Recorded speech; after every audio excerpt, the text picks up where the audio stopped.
আসসালামু আলাইকুম বন্ধুরা, আমার চ্যানেলে আপনাদের সকলকে স্বাগতম। আজ আমি রান্না করেছি কলমি শাক ভাজি। এই রেসিপিটা বানানো অনেক সহজ।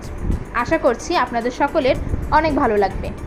সবাইকে শুভেচ্ছা জানিয়ে শুরু করছি আমার আজকের এই রেসিপি।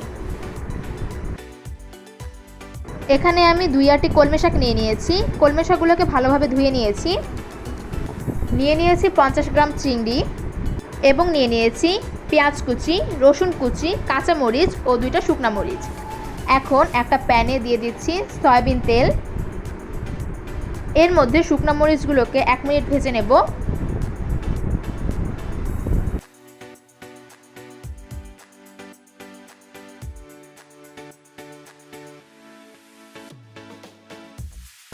শুকনা মরিচটা ভাজা হয়ে গেছে। এখন এর মধ্যে দিয়ে দিচ্ছি পেঁয়াজ কুচি ও রসুন কুচি। এখানে পেঁয়াজটাকে বেশি লাল করে ভাজার দরকার নেই, বাদামি করে ভেজে নিলেই হবে। পেঁয়াজের কালারটা বাদামি চলে এসেছে। এর মধ্যে দিয়ে দিয়েছি চিংড়ি। এখন পেঁয়াজের সাথে চিংড়িটা ভেজে নেব। দিয়ে দিচ্ছি লবণ। এখন একটু নেড়ে চেড়ে নিচ্ছি।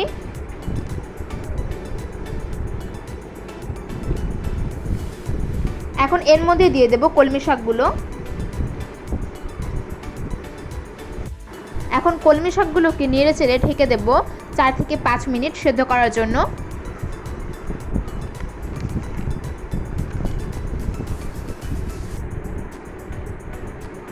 চলে এলাম 4 থেকে 5 মিনিট পর।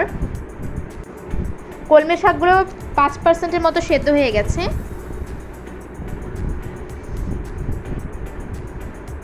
এখানে যে পানিটা রয়েছে এই পানিটা পুরোপুরি শুকিয়ে ফেলতে হবে, তাহলে এই কলমি শাকগুলো একদম পুরোপুরি সেদ্ধ হয়ে যাবে।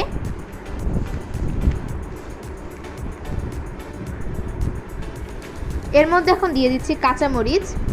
কাঁচামরিচগুলোকে আমি মাঝ বরাবর ছিঁড়ে নিয়েছিলাম। এখন একটু নেড়ে চেড়ে নিচ্ছি। 2 থেকে 3 মিনিটের জন্য রান্না করে নেব। বন্ধুরা, কলমি শাক থেকে প্রায় পানিটা শুকিয়ে গেছে। শাকগুলোকে এভাবে ভেঙে দেব, আমি যেভাবে ভাঙছি। একটু সবুজ সবুজ রাখতে হবে শাকগুলোকে, তাহলে খেতে বেশি ভালো লাগবে।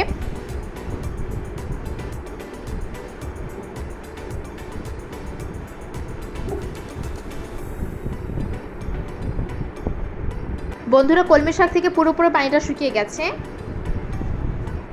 কলমি শাকটাকে বারবার এভাবে ভেঙে নেব।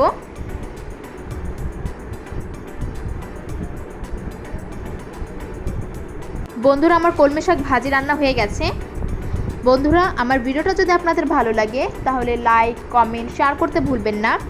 এবং বাসায় এরকম কলমি শাক রান্না করে কেমন হয়েছে সেটা আমাকে কমেন্ট বক্সে জানাবেন। আমার এরকম আরও রান্নার ভিডিও পেতে আমার চ্যানেলটা সাবস্ক্রাইব করে আমার পাশে থাকবেন। সবাইকে ধন্যবাদ।